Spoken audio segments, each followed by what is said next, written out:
Welcome, it is the SMX Insider post-race show, motosport.com. Washougal National. Still some champagne to hand out there at the podium, so still some fans ready to take it. Jason Wygant and Ricky Carmichael here. We'll have Jason Thomas and Will Christian reporting in a moment.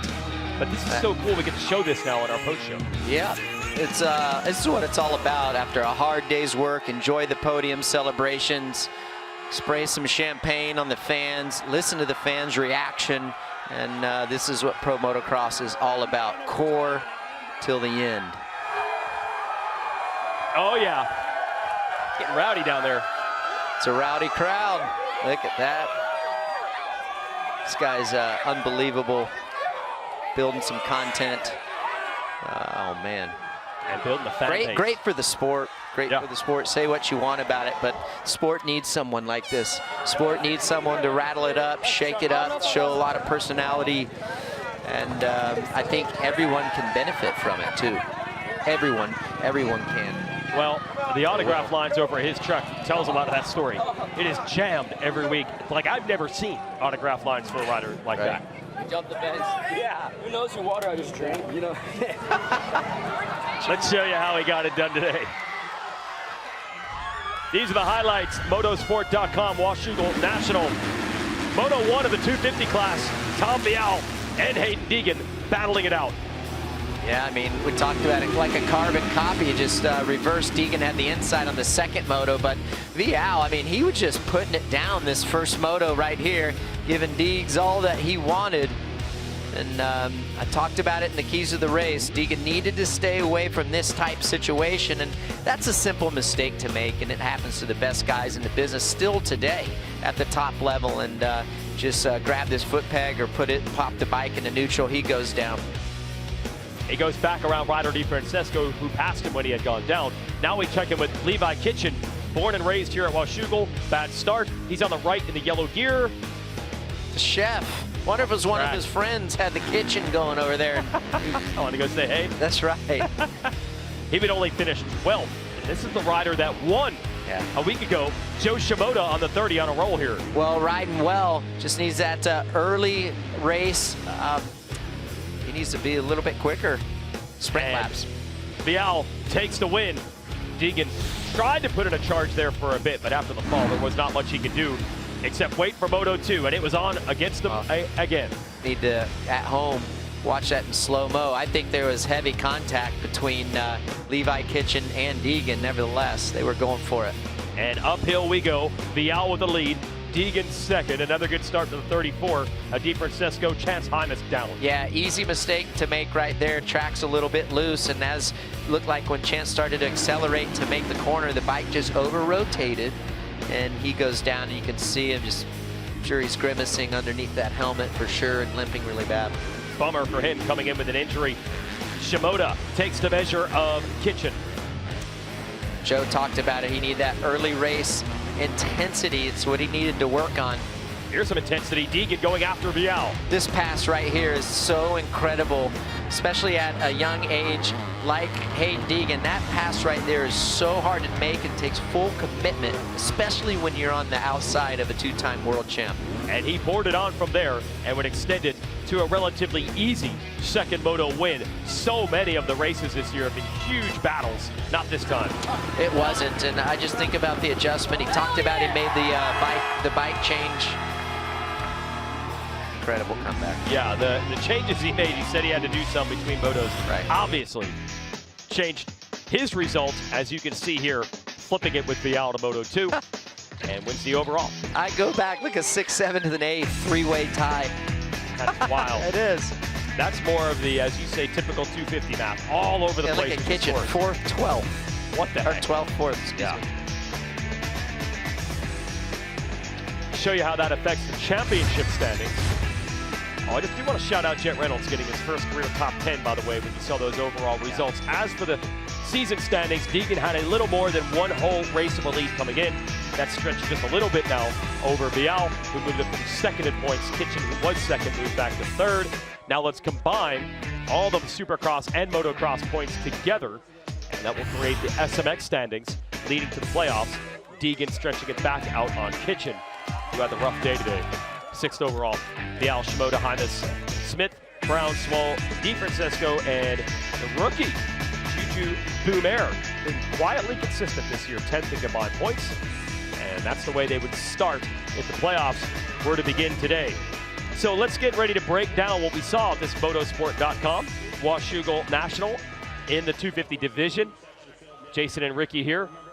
Deegan, by his own admission, just had weirdo things, bad racing luck. He had finished 1st and 2nd in every moto until the last couple weeks.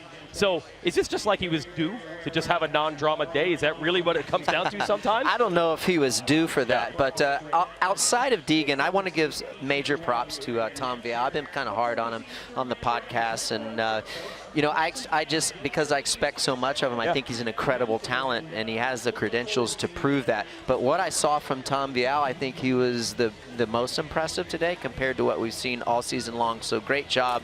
I know Deegan got the best of him, but also going back to Deegan, I think that he rode really well, and how he adapted from that first moto to second moto.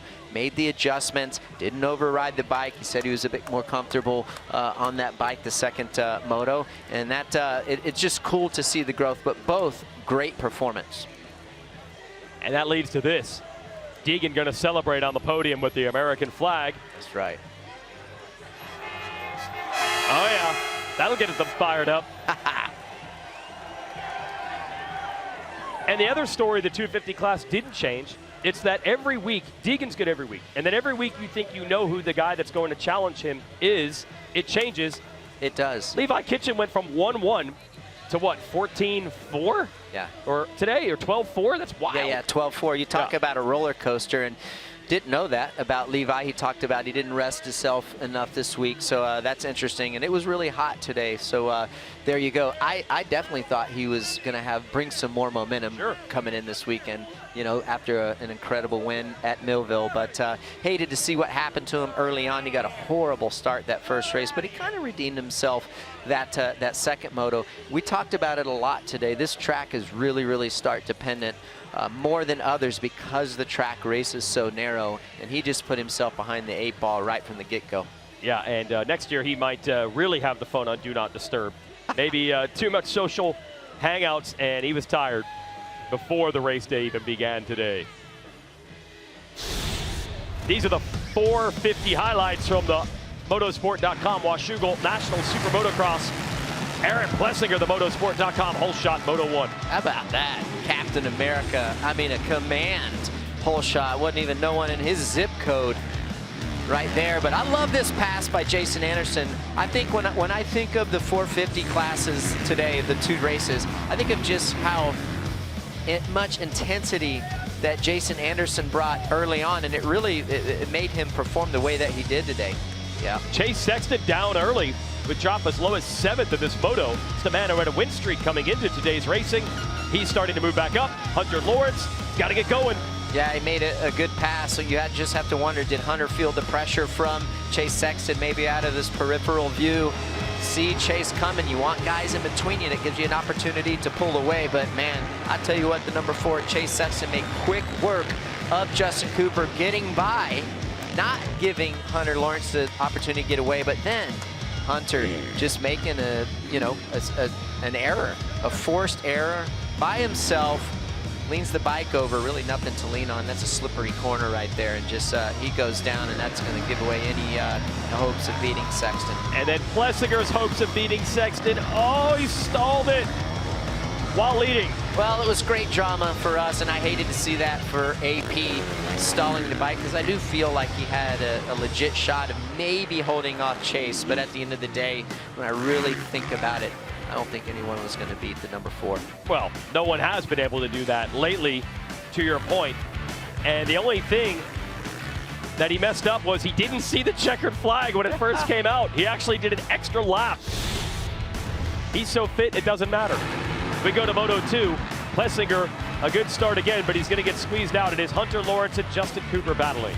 Yeah, well, this is like a lot of what we saw basically all season long to the last few races with Hunter Lawrence. But then again, we talked about that early race intensity with Jason Anderson making a fast pass into the lead by Hunter Lawrence. That was an incredible line, really straightening up those dog legs 45-degree kinks in the track. That was a great pass by Jason Anderson, but how about this guy? Another great pass. This is Sexton getting around Lawrence. Gonna power through inside, outside. Yeah, I mean, just to show you how comfortable Chase Sexton is on that Red Bull KTM machine, to be able to dart back to the left-hand side of the track like that with no regard. They got that bike working well for him now. Plessinger, he will follow his teammate through and make the move on Lawrence. I love what I've seen the last couple rounds from Aaron Plessinger. I go back to last week. I know he hit the deck a few times, but man, he looked comfortable on the bike, had some good speed. And now Sexton catches Anderson. Yeah, Sexton made several passes around that outside right there. And I like that line because it sets him up nicely for this right-hander right here to be on the inside. And this is it. Checkered flag in sight. And I mean that literally. He actually sees it this time.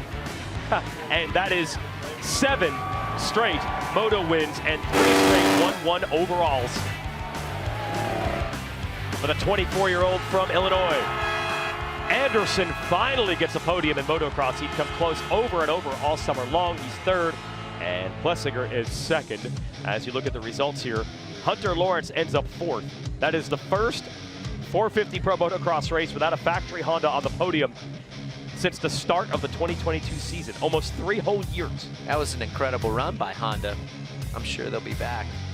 Probably as soon as next race at Unadilla. Hunter. Don't wake up the sleeping giant. No. Hunter has anything to say about it. He'll be back on the box soon.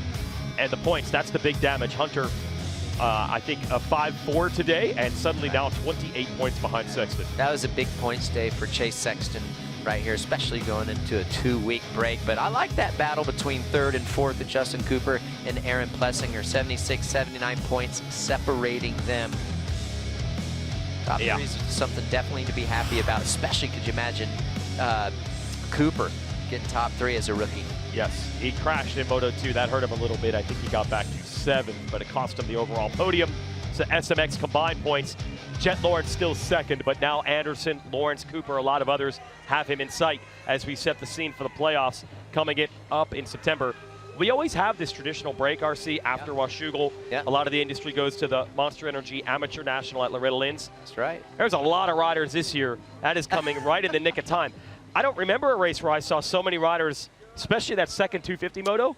These guys were gassed. Yeah, they were. It was hot today. And you got to remember, not only for the 250 guys, but the 450 guys, for the ones that have been raced all the 17 rounds of Supercross, and now we're 8 rounds into Pro Motocross Championship. I mean, it's a lot. It's a grind, and for guys that have never given up, I mean, it can wear on you, not only physically, but mentally as well. So I think this 2-week break comes at a great time. I certainly would have been looking forward to it, and I think it can be an easy oversight to just realize how long they've been going. So much needed break for these guys. You heard AP talking about he's going to go enjoy some family time and do some things that he normally don't get to do. Great to hear about that. Sexton even talked about he wasn't feeling good, so this break comes at a good time, and I think a lot of guys on the 250 will take a break and also give these guys a chance to heal. You think about Hymas, you think about Ty Masterpool, so comes at a good time. Absolutely. Stretch Run Pro Motocross is coming. This guy doesn't need a break. Hayden Deegan's been rolling. For more on him, let's send it to Jason Thomas. Well, you're right, Weege. Hayden Deegan is back on a roll, and you think about his 54-point lead. Now, I want to go back a year ago and think about this race in 2023. He had a fantastic day. It was really the breakout of Hayden Deegan. I think everybody, even team managers, riders that were facing him, had to step back and go, that looked a little bit different. He might be onto something here. And yes, he had a few struggles through the end of that series, but he went on to win that SMX, inaugural SMX playoff run. And then we're back here, and he's got a 54-point lead. So I think, you know, we always get surprised by things, but we really shouldn't be. The 2023 race was phenomenal, and we saw that guy again here today. So we're, you know, in the early innings, let's say, in the story of Hayden Deegan, but he looks right on track. And I think everything is in front of him. We've heard so many people talk about, can he be the Jet Lawrence? Will he be able to threaten guys like Chase Sexton as he moves into the 450 class? Rides like that second moto are not common. He was showing things, showing flashes of racers that are above him, above the level that he wants to get to. I think the potential is there. Nothing is for sure, but he can certainly get there if he keeps on to this trajectory. that brings up an interesting idea. Okay, you won that championship that he's going for right now 3 straight years. Yep. Did you eventually get to the point, and I know your last year you actually were racing the premier class of Supercross. Right. Did you start to think, look, my competition isn't just when I'm on the track with now. I got to already start looking to, I got to gap these guys so much because it's about to get tougher.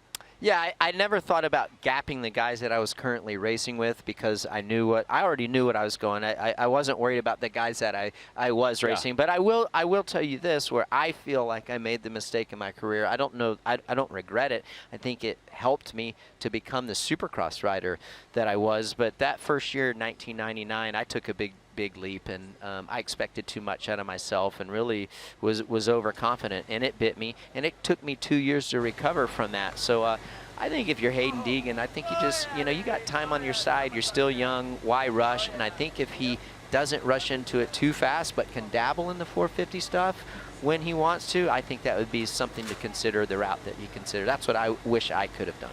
Yeah, and it's changed a little bit now where a lot of the riders like Jet Lawrence did last year debut on a 450 in the motocross season. So we'll see how Deegan plays it over the next couple of years. But a lot needs to happen first. He's got to lock down some of these 250 titles before we get there.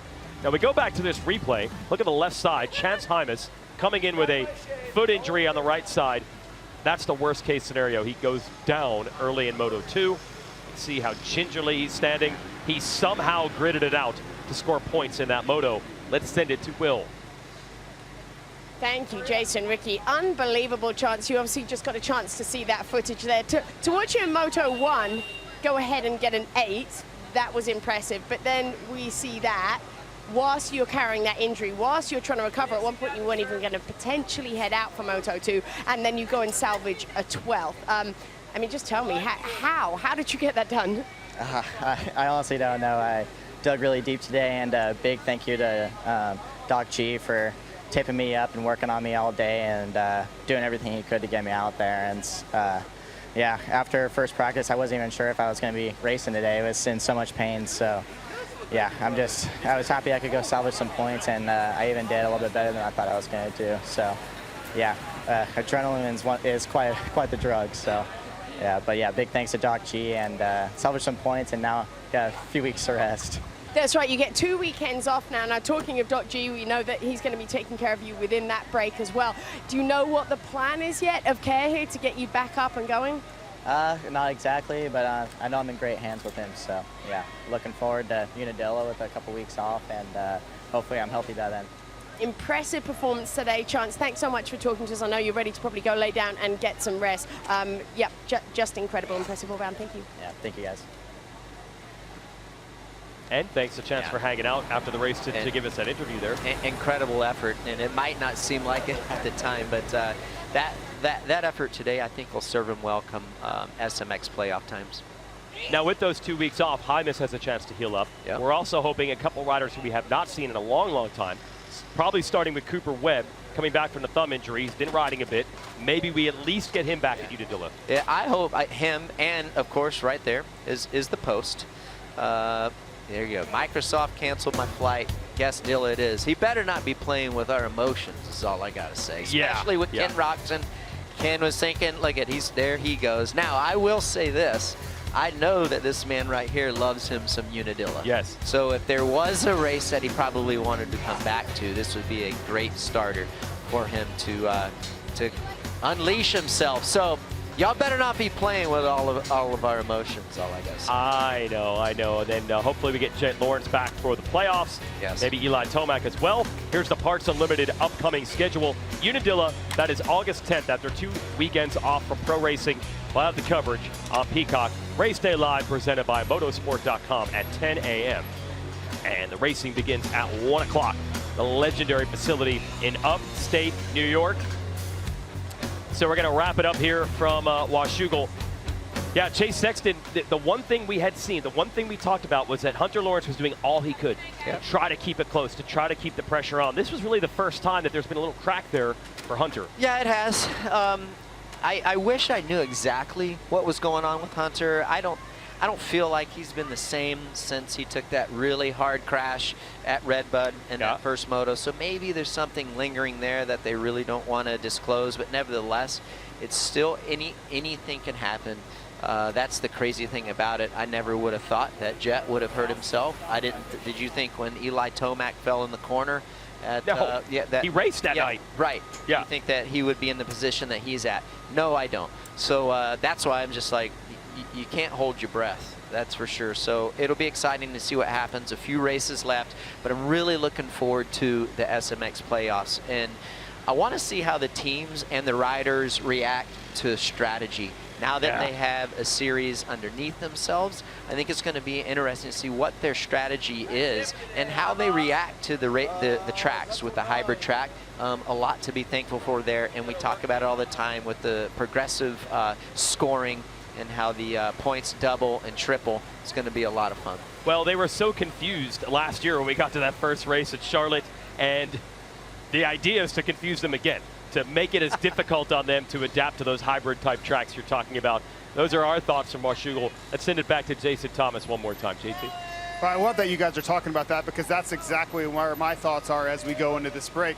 Now, you're going to tell me that we're going to get Cooper Webb, Ken Roczen, Eli Tomac, and Jet Lawrence back in Charlotte. Some of them will be back sooner than that. That is the ideal setup, because you look at the scenarios for each of them. Jet Lawrence probably won't be 100%, so what does that look like? What does that take shape of on the racetrack? Eli Tomac and Cooper Webb are unknown. We don't know what their health status is. We don't know what their level they're going to be at. And we know Ken Roczen's going to come in hot at Unadilla. So Chase Sexton, all I can tell you, sir, is absorb these wins. Be happy now, because things are going to get real in September, and I will be there for it and can't wait. Yeah, Back to you guys. Hold up, JT. Before you go anywhere, I want to propose a question to you. Just because these other guys have been out and they've taken some time off, and Sexton has been in the grind, he's feeling it. Obviously, the bike is comfortable, working well for him.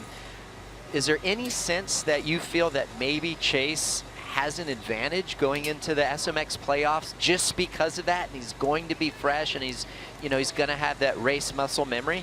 Yeah, well, for me, Chase Sexton is all about confidence, or sometimes lack thereof. So if you give Chase Sexton the role he's on and the momentum that we think he's going to have going into September, I would say that's more important than anything else. What type of motorcycle he's on, what the settings are, what type of track they surprise him with. If he goes in there with the supremely confident Chase Sexton mindset that I've seen him have on days like today, he's going to be very, very difficult to deal with. But also the competition's going to be ratcheted up. So it's a dream scenario we're going to get as of now.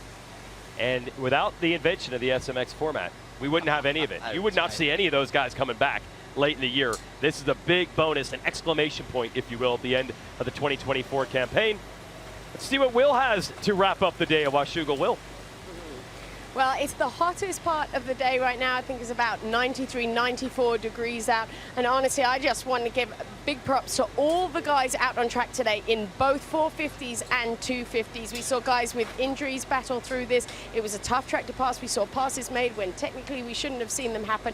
A lot of guys had to dig deep today. JT and I get to see them behind the podium before they walk up, before the crowds get to cheer them and they give their podium speeches. And these guys have gone through a lot. They're drained, they reset, and they walk straight back up. And when you see the weather like this and you see the heat and what it takes out of these guys, and we just heard from Chance Hymas and what he was able to do to reset, to be able to put in a performance like that. And he's not the only one. There's Ty Masterpool, he's a great example too. He's not well, he got beaten up there, he got ran over by 3 bikes last weekend, and there he is out battling in these conditions. So when you get to be in our position and see these guys firsthand, what they're going through, what they're able to put together on a day like this today in very challenging conditions, get up, do it again. They deserve this break that's coming up, 2 weekends off. Who's going to recover? Who's going to make the most of it? Who's going to be able to carry the momentum forward? I'm fascinated to see how things are going to roll out here in Unadilla in a few weeks.